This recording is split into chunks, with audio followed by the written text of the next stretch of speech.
Bonjour à toutes et à tous. Bienvenue à ce webinaire dédié aux 12 travaux d'Hercule du marketeur digital. La pandémie a accéléré la digitalisation de notre quotidien, que ce soit au bureau ou bien à la maison. Aussi, les recettes marketing d'hier ne sont plus adaptées à l'environnement actuel.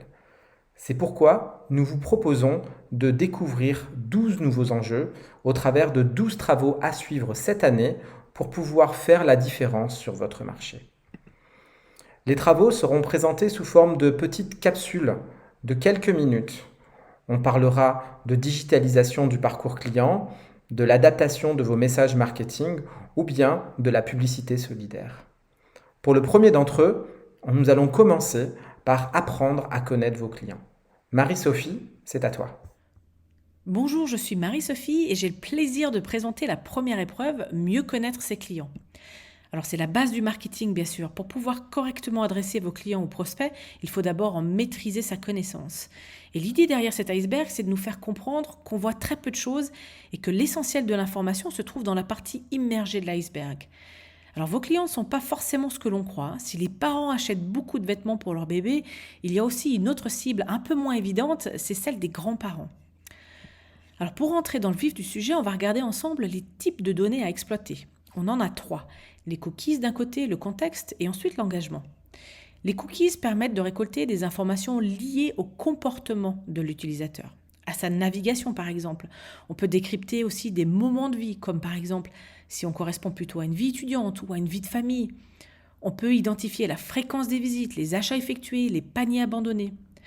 Le context profiling, lui, se basera plutôt sur des données qui ne sont pas propres à l'utilisateur, mais au contexte, comme la météo, la géolocalisation ou encore des moments forts de l'année comme le back to school, le Black Friday. Et l'analyse des données liées à l'engagement profiling va se concentrer sur l'interaction avec votre audience. Donc on va analyser plutôt si tel ou tel message est adapté en faisant des A/B testing. Maintenant que l'on connaît bien le champ des possibles en matière de data, il faut savoir mettre en place une méthodologie de récolte et d'analyse pour ne pas s'y perdre. Le premier conseil que l'on peut vous donner, c'est d'adopter une stratégie de bottom-up. Ne pas se donner de limites sur les données que vous pouvez récolter et prendre un maximum de données lors de la mise en place des dispositifs médias. Le second conseil est d'opter pour une analyse data-driven basée sur un traitement et une analyse stricte de vos données. Donc toujours comparer des données comparables, récoltées de la même manière avec des bassins d'audience de même taille sur des durées et un contexte similaire. Plus vous récolterez de la donnée, plus vous aurez la possibilité d'aller au-delà de la simple mesure héroïste de campagne publicitaire pour mieux connaître vos clients et donc optimiser votre façon de les adresser. Mais parlons d'un cas concret, c'est celui de Laura Star.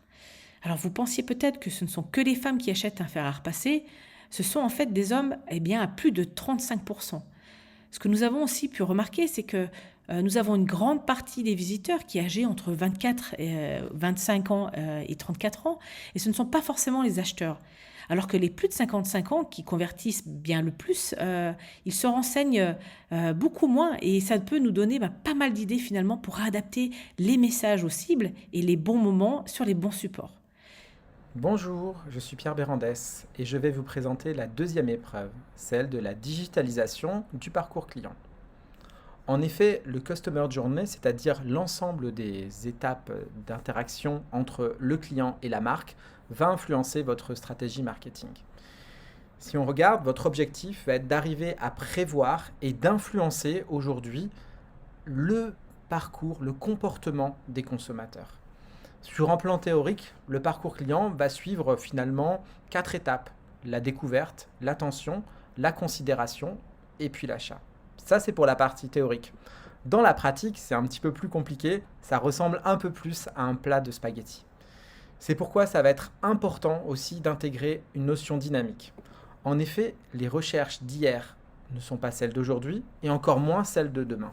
La recette va donc changer. Si on regarde sur Google Trends l'évolution des demandes des consommateurs en Suisse, on voit que au début, ils étaient en train de plutôt chercher des choses qui étaient bon marché. Et puis maintenant, il y a un développement des requêtes pour les mots best, c'est-à-dire les meilleurs, ceux qui sont plus onéreux et de meilleure qualité. Ça, c'est quelque chose d'important parce qu'on est vraiment dans un environnement qui bouge et il va falloir s'adapter. Quand on dit de s'adapter, c'est aussi d'être présent sur l'ensemble des étapes. Et ça, c'est vraiment quelque chose de très important pour vous. Sur la première étape, c'est-à-dire celle de la découverte dans le parcours d'achat, on va essayer d'influencer sur la naissance du besoin. C'est vraiment la première étape qui est importante. Et puis après vient la recherche d'informations. En règle générale, ce qu'on se rend compte, c'est qu'il se passe à peu près 2 semaines entre la naissance du besoin et puis l'acte d'achat. Et donc, il y a un temps sur lequel en fait l'internaute va pouvoir revenir plusieurs fois sur votre site avant de se décider et puis ensuite d'acheter.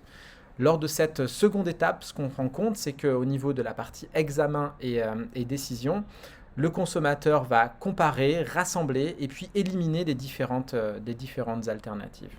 Enfin, sur la troisième étape, c'est-à-dire la conversion et la rétention, un maître mot, c'est la simplicité. Voilà pour la partie pratique. Ce que je vous propose maintenant, c'est de regarder comment est-ce que ça se met en place chez la Loterie Romande. Pour ce faire, je vais pouvoir échanger un petit peu avec Peter Vogt, qui est son directeur marketing et e-commerce. Bonjour Peter. La digitalisation du parcours client à la Loterie Romande a démarré il y a plusieurs années, surtout dans la partie retail. Ça a commencé par l'implémentation de bornes. Alors, au départ, des bornes transactionnelles uniquement, ensuite un complément avec du contenu vraiment qui apporte une valeur ajoutée. Et ces dernières années, quelque chose qui a été accéléré avec le Covid l'année dernière, et la digitalisation, notamment des prises d'enjeux au moyen d'applications qu'on a développées pour certains produits comme les paris sportifs, comme les paris hippiques, où les personnes ont la possibilité de préparer leurs enjeux en amont, qu'ils soient à la maison, qu'ils soient assis à une table, etc., d'avoir accès à un large éventail d'informations sur le contenu, que ce soit de l'événement sportif, de la course hippique, etc., puis aller en point de vente traditionnel pour valider leur enjeu et payer. Ça a plusieurs avantages pour nous. D'une part, on ne passe pas par le canal digital traditionnel où parfois on peut avoir une certaine réticence parce que les gens sont attachés à leur anonymat. Et puis d'autre part, parfois le frein que rencontre une certaine catégorie de la population qui est toujours lié à fournir ses moyens de paiement en ligne, ce qui n'est pas le cas ici. Donc c'est vraiment, on prépare le pari, on prépare l'enjeu, on va le faire valider en point de vente, on reçoit un reçu physique comme si vous aviez rempli un bulletin papier. Et par contre, vous avez toutes les informations dans votre page sur votre mobile. Ça a été accéléré avec le Covid l'année dernière.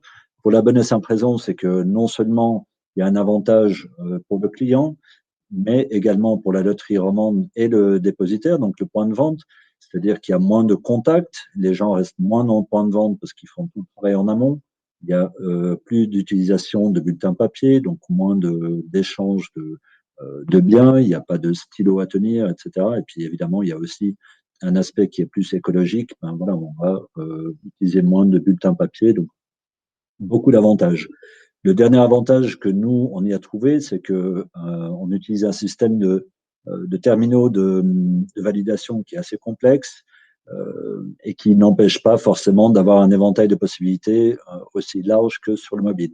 Donc dorénavant, avec la nouvelle application qu'on a développée pour le PMU notamment, on a réussi à agrandir notre réseau de à peu près 230 points de vente à 2500 points de vente. Donc dorénavant, un joueur PMU a accès à l'entier du portefeuille de Paris PMU sur son mobile, ce qui n'avait pas pourquoi il n'avait pas le choix auparavant. Donc, il y a vraiment une multitude d'avantages.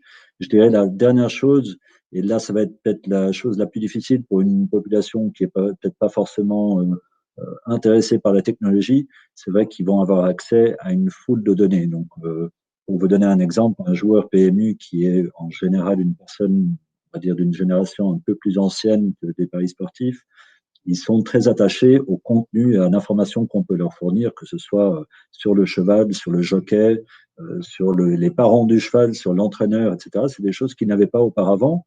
Dorénavant, il va avoir accès à toutes ces informations en live et c'est vraiment cet argument-là qu'on essaie d'utiliser pour leur dire téléchargez l'app, utilisez cette app pour faire vos enjeux. Donc, les progrès qu'on a fait ces dernières années là-dessus sont sont assez importants pour les paris sportifs aujourd'hui.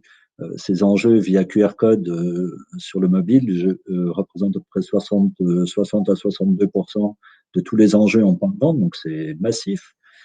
Pour le PMU, ça a été lancé au mois de novembre. On arrive déjà à 10% à peu près des enjeux qui sont pris au moyen de cette application. Donc, cette digitalisation de points de vente est vraiment clé pour nous. Bonjour, je suis Elena et je vous souhaite la bienvenue à l'épreuve numéro 3. Viser le cœur de la cible. En marketing, cibler efficacement ses clients et ses prospects est un facteur clé du succès. Donc, identifier intelligemment son cœur de cible devient un exercice essentiel, voire vital pour une marque. Patrick, Camille et Romain sont des potentiels cœurs de cible et nous allons voir ensemble comment toucher leur cœur grâce à la puissance de la data. Cela est possible en utilisant de différentes sources de données. La première approche, c'est grâce à la donnée first party, la donnée annonceur, celle qui vous appartient, celle qui est issue de votre CRM ou DMP. La deuxième approche, c'est celle grâce à la donnée third party, la donnée de partenaires de tierces. Cela est possible en activant des segments d'audience complémentaires. Maintenant, nous allons voir les 4 principaux ciblages intelligents. Le premier est le ciblage in affinity, qui permet de toucher au cœur de la cible en créant des segments d'audience basés sur les intérêts, les passions et les affinités avec votre secteur d'activité, vos produits. Le deuxième, le ciblage e-market, permet de créer des audiences basées sur la navigation des utilisateurs et leurs intentions d'achat.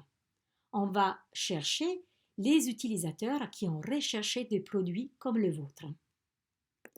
Le troisième ciblage est le contextuel. Celui-ci permet de toucher votre cible en visant un contenu de page pertinent. Cela se fait en créant une correspondance entre le contenu d'une page et une liste de mots-clés liés au ciblage souhaité. Le quatrième et dernier, c'est le ciblage lookalike. Il s'agit d'une segmentation plus customisée qui permet de toucher son cœur de cible grâce à des segments d'audience basés sur des ressemblances démographiques, comportementales, de navigation de vos clients, de vos prospects habituels. Et en dernier, nous allons voir un cas concret d'un de nos clients, la CGN. Comme tous les acteurs du secteur du tourisme, la CGN voit ses ventes progresser en fonction de la météo. Donc, nous avons établi un ciblage, une segmentation d'audience pertinente par rapport aux cibles du client et en plus, on a rajouté un segment météo. Cela a permis de diffuser la campagne aux bonnes cibles et au bon moment, en générant une amélioration du ROI de plus de 30% par rapport à une campagne classique. Bonjour à tous, je m'appelle Diane de Villemorin et je vais vous parler de la 4e épreuve, découvrez la vidéo parfaite. Donc c'est vrai qu'avant on était vraiment dans une relation top-down, les supports vidéo étaient produits pour le offline et on les déclinait ensuite plus ou moins pour le digital. Idéalement on essayait d'obtenir des spots plus courts de 20-30 secondes, mais c'était absolument pas systématique. Aujourd'hui les choses ont changé et le digital c'est vraiment devenu le point de départ. Mais l'écosystème digital est beaucoup plus complexe que celui de la télévision et propose plus de supports de diffusion et de formats.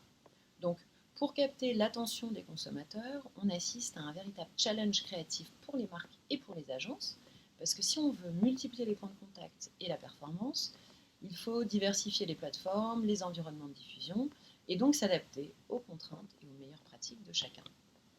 Donc si on se focalise sur l'importance de la créa sur les résultats, on observe que 70% des performances d'une campagne vidéo sont liées à la création et qu'une création vidéo de qualité permet d'accroître le nombre de visionnages par 6 et l'intention d'achat par 2. Et qu'est-ce que ça veut dire une bonne vidéo? Qu'est-ce que c'est? Donc les gens veulent des publicités qui sont réelles, des histoires vraies, de la transparence. Il faut que la personne qui visionne le spot se sente concernée et puisse s'y associer. Donc il y a différents éléments à considérer pour faire une bonne vidéo. Tout d'abord la data, donc ça va être vraiment la boussole créative de la vidéo. Ensuite, le storytelling qui est indispensable puisque on raconte l'histoire de la marque, une histoire unique qui suscite de l'émotion. Et la durée, dont on a déjà parlé, idéalement 20-30 secondes. Finalement, il y a évidemment le craft. Donc le craft, c'est le design qui va vraiment créer la contemplation et attirer l'œil. Les annonceurs redoutent souvent le prix lié à la production d'un joli spot vidéo, mais en fait avec la technologie, on arrive à faire maintenant des choses vraiment de qualité et à moindre coût. Donc c'est plutôt une bonne nouvelle. Donc finalement, si on veut créer le bon message et l'effet wow, il faut que la performance du message réside dans l'équation entre le contenu, donc la vidéo, l'histoire, l'émotion, le lien créé avec le viewer, et le contenant, donc l'écosystème de diffusion, l'adaptation, le ciblage, la personnalisation, l'expérience, etc. Et donc pour conclure, il y a, comme on vient de le voir, une multitude de plateformes, de formats, de types d'écrans. C'est vraiment un écosystème qui est complexe et qui a beaucoup de spécificités.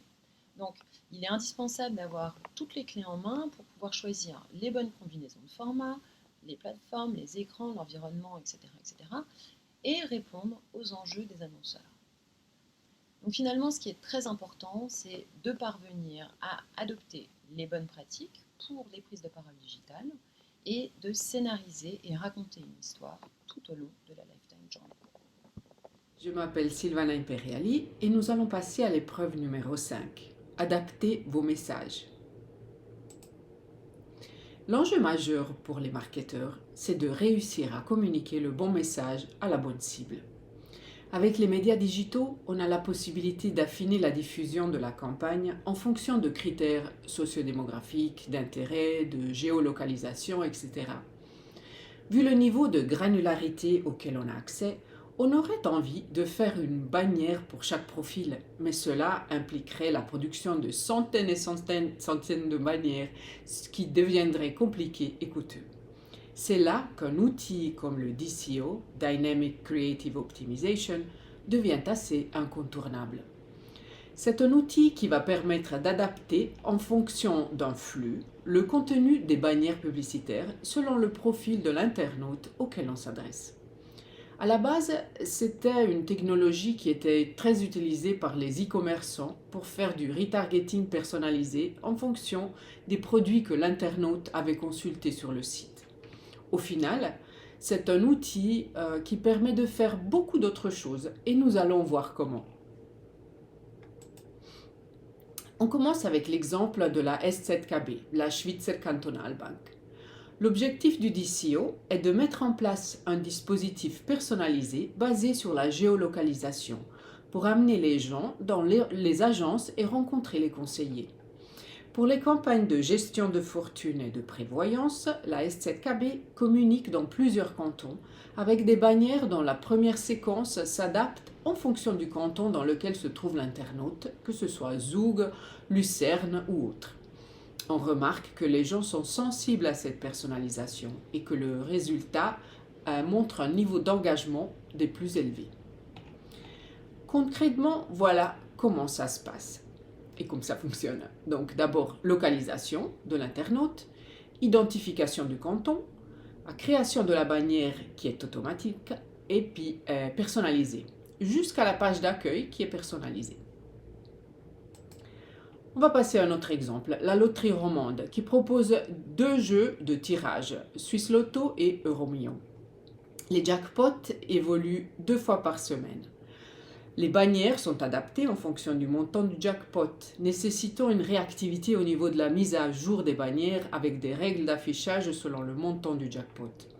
Une campagne pilotée de manière traditionnelle aurait impliqué une nouvelle création de bannières à chaque changement de jackpot. Une mise à jour manuelle, une attente liée à la validation des bannières, et cela aurait donc été un processus assez chronophage et coûteux. Cette solution automatisée a donc permis de répondre en évitant toutes ces étapes. Pour conclure, le DCO permet de mettre en place une communication en temps réel et personnalisée qui génère de meilleures performances. Et nous allons passer au dernier exemple. Pour toucher les jeunes, voici un exemple de campagne pour Helvetia et un autre de Moto Suisse, qui cible les jeunes pour des postes d'apprentissage d'un côté et pour les motos 125 dès 16 ans. Les dispositifs mixaient dans les deux cas une partie display avec de la donnée basée sur l'âge et des réseaux sociaux comme Instagram, Snapchat et TikTok. C'était donc un dispositif très complet qui permettait de toucher efficacement l'audience cible dans toute la Suisse. Important pour séduire les jeunes, mais ça c'est valable pour chaque cible. Il faut des créas adaptés. Et surtout dans ce cas, des vidéos courtes de 10 secondes avec un caractère très authentique. Bonjour, je m'appelle Linda et nous allons poursuivre avec l'épreuve 6, Montrez-vous en haut de l'affiche. Ces dernières années, l'affichage se digitalise, notamment en outdoor. Aujourd'hui, nous allons donc parler du Digital Out of Home, ce levier qui permet de toucher des centaines de milliers de personnes en Suisse. En 2020, tous les investissements digitaux ont baissé de 10%. En revanche, celui du DOH enregistre une hausse de 18%. Le DOH est donc un marché en pleine expansion et a l'avantage d'agir sur l'ensemble du parcours client. Nous allons prendre l'exemple de Nicole pour illustrer cela. Tout au long de sa journée, Nicole va être au contact de la publicité lorsqu'elle va se déplacer en voiture ou à pied, lorsqu'elle va se rendre dans une station-service pour faire son plein d'essence, lorsqu'elle va aller dans un centre commercial ou encore lorsqu'elle ira faire des achats à la Coop Pronto par exemple. Vous l'aurez donc compris, le DOH est omniprésent. Mais vous allez me demander pourquoi faire du DOH ? À cela, je vous réponds qu'il permet à la fois de mémoriser le message et d'accroître les ventes.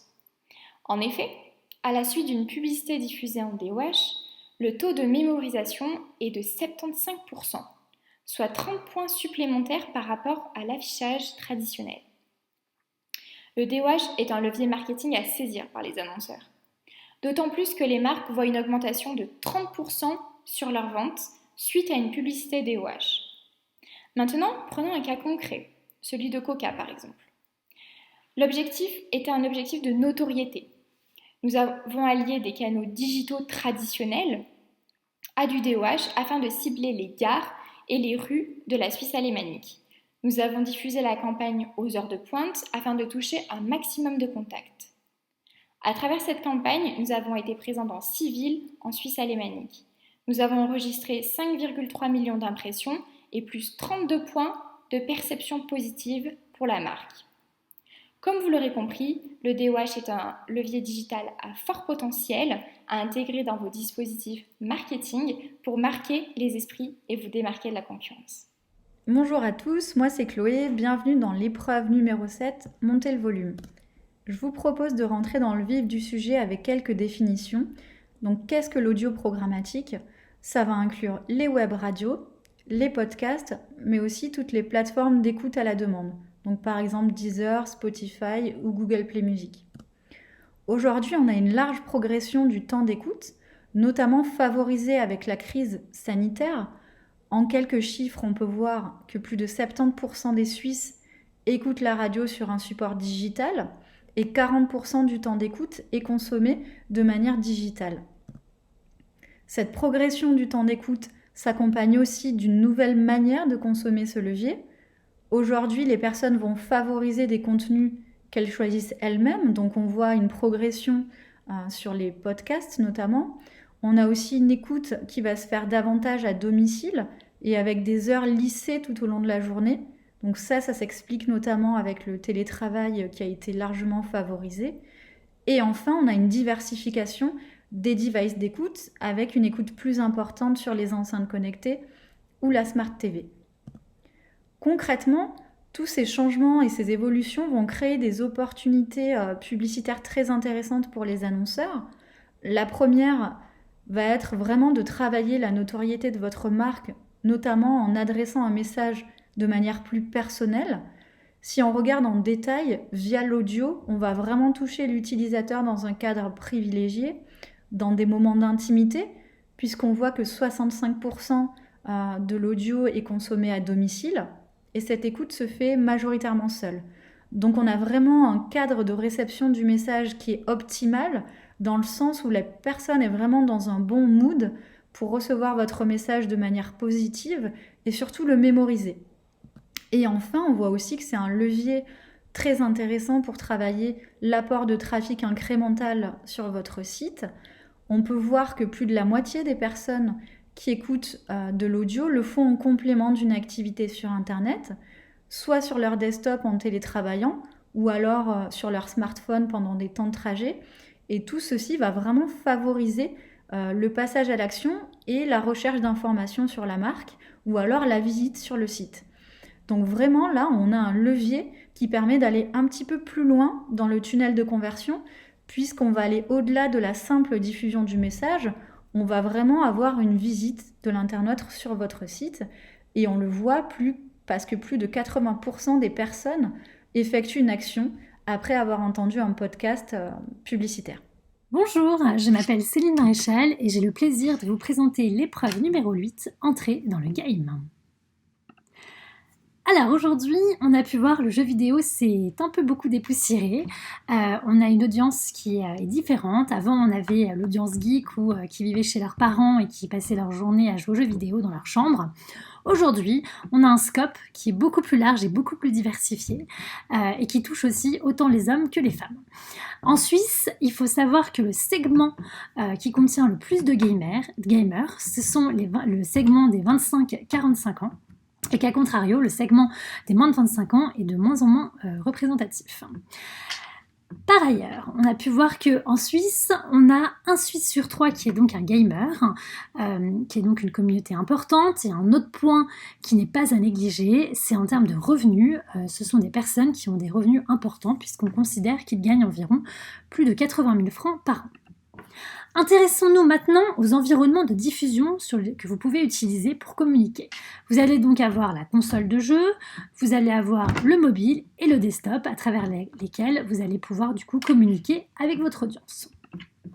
Pour ce qui est des formats, on a bien compris qu'il fallait divertir l'audience sans les perturber pendant leur jeu. Donc là, on va pouvoir avoir du in-game advertising. Ce sont soit des bannières, soit des vidéos qui sont directement hébergées au sein du jeu vidéo. Donc là, c'est comme si vous regardiez un match de foot et vous allez avoir des publicités qui vont apparaître en même temps. Donc ce qui est important de voir, c'est que finalement, en fonction de l'objectif que vous allez vouloir atteindre, vous n'aurez pas les mêmes formats. Si vous voulez faire du branding, on aura donc de la vidéo, du native in-game, de l'audio. Et si vous souhaitez plus de la performance, on aura donc la possibilité d'utiliser des bannières. Alors, pourquoi le in-game advertising est donc un format qui est intéressant pour vous à exploiter ? Tout d'abord, puisque l'attention qui va être portée aux impressions publicitaires sur des formats in-game est 11 fois supérieure par rapport à une bannière display classique.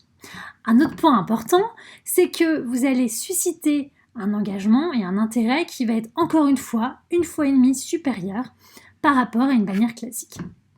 Et pour terminer, il faut voir aussi que grâce à ce type de format-là, vous allez pouvoir favoriser la mémorisation, puisqu'on a vu à travers une enquête que 2/3 des personnes qui avaient été exposées à une publicité in-game advertising se sont souvenues plus rapidement du nom de la marque. Pour conclure, aujourd'hui, avec ce type de format, on peut donc s'adresser à une population avec un pouvoir d'achat élevé et en plus, vous allez pouvoir diversifier votre prise de parole et vos messages au sein d'un environnement qui est faiblement encombré. Bonjour, je m'appelle Marie Cornet et je vais maintenant vous présenter l'épreuve 9, développer votre influence. Donc lorsqu'on met en place une stratégie de marketing d'influence, finalement, on donne du caractère à la marque en l'associant à une personnalité ou à des valeurs qui sont transmises directement par les influenceurs à leur communauté. Ça permet de s'adresser indirectement aux consommateurs en capitalisant sur une image et une notoriété déjà existantes. Et c'est une forme de communication qui est aussi plus informelle. Et lorsqu'on active ce type de levier, on se retrouve rapidement confronté à ses limites et nous allons voir que le programmatique y répond avec des solutions très complémentaires. Premièrement, Il est assez difficile de mesurer l'impact de ce type de campagne en termes de retour sur investissement et le programmatique permet justement de piloter des campagnes à la performance qui sont entièrement mesurables. Deuxièmement, il y a un problème de visibilité. Environ 60 à 70% des abonnés ne voient pas les posts. Le programmatique va permettre d'amplifier la portée du contenu. Troisièmement, l'impact d'un post a une durée limitée dans le temps.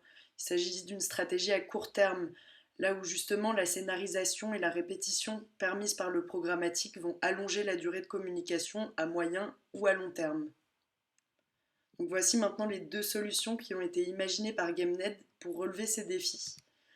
Premièrement, nous avons le Branded Content Ads. Donc ça correspond à l'amplification au sein du même réseau social. Ici, nous avons l'exemple d'Instagram, mais ce dispositif est également disponible sur d'autres réseaux sociaux comme TikTok, Snapchat ou encore Pinterest. On va récupérer le post d'un influenceur et le redéployer sous forme de publicité en y apposant ou non le logo de la marque. Deuxièmement, l'influence by GameNet. Ici, donc, il s'agit de sortir de l'écosystème réseau social tout en conservant ses codes et ses formats. Donc, on retrouve les formats classiques, story, carousel ou collection, et ça va permettre d'engager un panel d'internautes plus large en capitalisant sur des créations qui sont à la fois plus impactantes et moins intrusives que les formats publicitaires standards. En termes de mise en application, concrètement, on va récupérer un post qui est déjà existant et le redéployer dans un environnement éditorial premium et brand safe. Donc voici maintenant un cas concret de mise en application.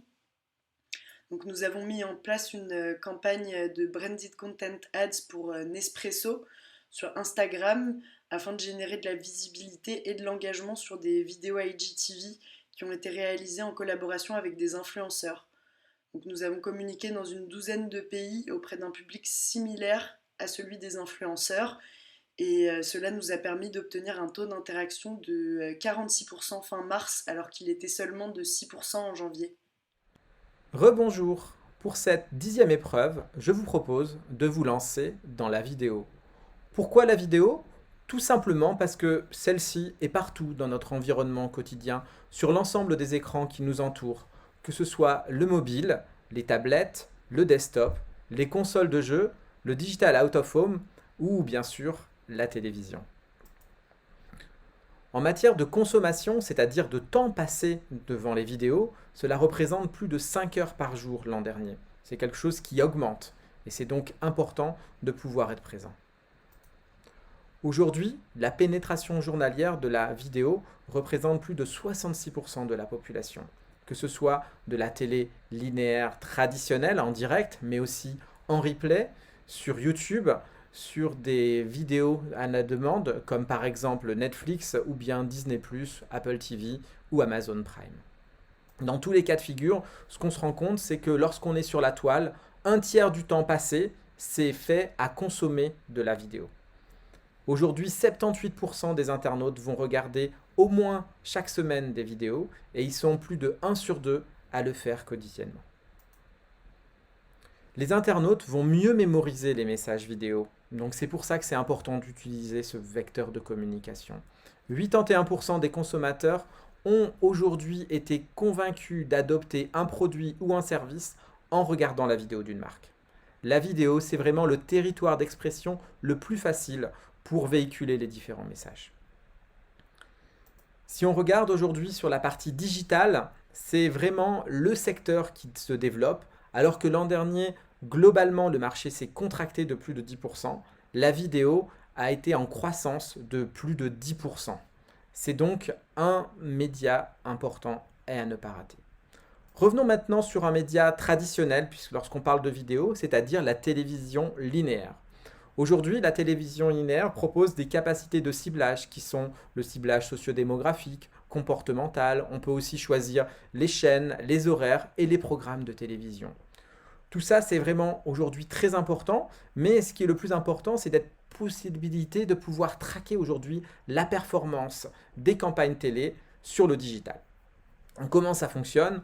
Aujourd'hui, on utilise des technologies qui permettent de détecter les spots télé et de détecter le passage des spots publicitaires en temps réel. Avec un tag analytique sur votre site ou sur votre application, on est capable de mesurer, d'identifier les trafics qui vont être mesurés. Et de cette manière, on arrive à mesurer la performance de la campagne télé, que ce soit par chaîne, par départing, par jour, par type de message publicitaire ou bien par programme. Au final, on arrive à connaître le nombre de visiteurs qui viennent des spots télé et puis aussi d'être capable de voir aussi les ventes, les conversions qui sont attribuées à la télévision. De cette manière, on arrive à connaître le coût à la visite, le coût au lead ou le coût d'acquisition tout simplement d'une campagne télé. C'est donc quelque chose de nouveau et qui est vraiment intéressant. Globalement, la télévision a un impact sur le web. Effectivement, lorsqu'on va opérer une campagne en télévision linéaire, on va enregistrer en moyenne une augmentation de 61% du trafic online. Ce trafic augmente encore plus lorsque on parle de petits sites qui ont moins de 25 000 visiteurs par mois. Dans ce cas-là, le trafic va entre doubler et tripler. Et puis, la télévision va générer en moyenne 25% de ventes en ligne en plus, 40% d'augmentation de recherche sur le search, aussi un impact positif sur le display, sur le social et sur la vidéo à la demande. A l'inverse, le fait d'arrêter des campagnes télé aujourd'hui fait que le ROI du digital va baisser de 25%. C'est pour ça aujourd'hui que la télévision peut être utilisée comme un outil pour développer vos ventes en ligne. Si on regarde au final, lorsqu'on parle de total vidéo, on veut vous dire que ça vous apporte plus de notoriété, plus de trafic et davantage de... Bonjour, je m'appelle Simone et aujourd'hui je vais vous présenter les enjeux et les alternatives liées à la fin des cookies. Un cookie, c'est un fichier texte qui est posé sur un navigateur desktop ou mobile qui va servir à récolter des informations basées sur le comportement de navigation. À quoi ça va nous servir ? D'abord, il va servir à cibler une audience basée sur des comportements d'achat et des comportements de navigation, ou des critères socio-démographiques par exemple, à optimiser des campagnes grâce à une analyse fine sur les identifiants, ajuster le frequency capping ou le contexte de diffusion, à personnaliser les messages, et enfin à mesurer les performances d'une campagne selon un modèle d'attribution. Aujourd'hui, le cookie third reste la matière première des déploiements utilisés en marketing digital. Mais alors pourquoi le cookie est-il si challengé ? Eh bien rappelez-vous, l'annonce faite en 2020 par Google sur la fin des cookies tiers d'ici à 2 ans a fait l'effet d'une bombe pour tous les acteurs qui se basent sur cette technologie comme les DMP, les retargeteurs et les DSP. Mais alors quelles sont les alternatives ? Tout d'abord, il y a 2 notions du local storage et du naming qui ont permis l'essor et la création de 3 grands types d'identifiants censés remplacer le traçage des cookies. Le premier, c'est l'identifiant unique pour se connecter à un site et utilisé par les GAFA, entre autres. Ensuite, il y a les identifiants mutualisés et comme son nom l'indique, ça permet de vous connecter à plusieurs entités grâce à un seul identifiant. Enfin, l'Identity Platform, c'est la solution qui permettrait de recréer l'écosystème le plus semblable à celui que nous connaissons aujourd'hui, mais cela implique un fort engagement de tout l'écosystème programmatique, tant du côté annonceur qu'éditeur. Vous avez certainement entendu parler de la Privacy Sandbox au cours de ces derniers mois. Eh bien, la Privacy Sandbox, c'est l'ensemble des initiatives créées par Google pour garantir le respect de la vie privée tout en renforçant les options de marketing digital Google avec de nouvelles fonctionnalités. Des fonctionnalités de brand safety, d'attribution et tout ce qui concerne également le targeting et le retargeting qu'on va appeler Flock et Fledge. Concernant le targeting, je ne vais pas rentrer dans les détails techniques, mais en pratique, c'est comment passer du one-to-one au one-to-few. Dans la Privacy Sandbox, on ne va plus enchérir sur un cookie ID, mais sur une cohorte d'individus identifiés comme correspondant à votre cible. Passons maintenant au retargeting, Fledge. C'est le dernier projet en date qui combine toutes les améliorations techniques ayant pour finalité de créer un algorithme sophistiqué capable d'intégrer via un partenaire tiers et de confiance des informations sur les enchères et les budgets de campagne, le tout sans cookies. Quoi retenir ? Eh bien, pour conclure, plusieurs alternatives ont été évoquées, mais on peut aussi ajouter le ciblage contextuel et l'utilisation du device ID en environnement in-app parmi les solutions. On a vu que l'utilisation des cookies à des fins publicitaires est amenée à disparaître, mais finalement, ça a pour effet positif la mobilisation de toute l'industrie de la tech au service d'un meilleur respect de la vie privée. Bonjour à tous, je m'appelle Damien et pour cette 12e et dernière épreuve, je vous propose d'adopter avec moi la publicité solidaire. La responsabilité sociétale et environnementale, c'est un sujet qui concerne tant les entreprises que les particuliers. Imprimer moins de papier, éteindre la lumière lorsque nous quittons une pièce, limiter les déplacements en avion, ce sont plein de petits gestes qui changent progressivement notre quotidien. Les consommateurs changent leur mode de vie et par conséquent attendent des marques qu'elles en fassent de même. La nouveauté, c'est qu'avec la publicité solitaire, nous pouvons maintenant mettre en avant l'engagement sociétal et environnemental de votre marque, tout en répondant aux attentes de vos clients et prospects. Chez Gamnet, nous sommes constamment à la recherche des dernières innovations. Nous testons un maximum de choses et la publicité solitaire en fait partie. Je vais donc vous parler de 2 solutions, Gooddeed et Whatrox. Avec Gooddeed, nous faisons un don à une association choisie par l'annonceur lorsqu'une vidéo sponsorisée est visionnée. Et avec Whatrox, nous sommes récompensés financièrement lorsque la vidéo est visionnée. Et nous pouvons reverser le montant reçu à l'association de notre choix. Intéressons-nous d'abord à Gooddeed. Gooddeed, c'est une société qui a développé un format vidéo enrichi, permettant de financer des projets associatifs choisis par l'annonceur. Lorsque la vidéo se lance, l'utilisateur est informé que l'annonce est solidaire et qu'elle lui permettra de faire un don gratuit. Pendant la diffusion de la vidéo, les logos de la marque engagée et de l'association financière sont mis en avant. Enfin, un message apparaît pour remercier d'avoir fait un don. Le principe est relativement simple, mais l'impact est énorme. Et vous avez là un exemple de campagne utilisant la solution de Gooddeed. Cela fait plusieurs années que nous travaillons avec BNP Paribas Suisse en mettant en avant leur solution d'investissement responsable. Compte tenu de leur engagement tant à l'échelle globale que locale, il fut évident pour nous que ce format correspondait parfaitement à leur axe de communication. Et nous sommes très fiers d'avoir mené ensemble la toute première campagne de publicité solidaire en Suisse au profit de l'association Zero Waste Switzerland. Globalement, pour les marques, c'est le format parfait pour mettre en avant son engagement en matière de RSE. Et pour les utilisateurs, c'est un moyen de faire une bonne action juste en regardant la publicité en entier. Nous avons ensuite Whatrox. C'est une société canadienne qui fonctionne un peu sur le même principe, à la différence que c'est l'utilisateur qui choisit l'association qui bénéficiera de son don. Après création d'un compte Whatrox et à partir du moment où la publicité est labellisée par Whatrox, le visionnage permet d'engranger des points qui peuvent être ensuite transformés en donations lorsque l'utilisateur se rend sur la plateforme de Whatrox. Dans la pratique, les résultats sont très intéressants et cela témoigne d'un niveau de réceptivité qui est beaucoup plus grand lorsque la publicité est solidaire.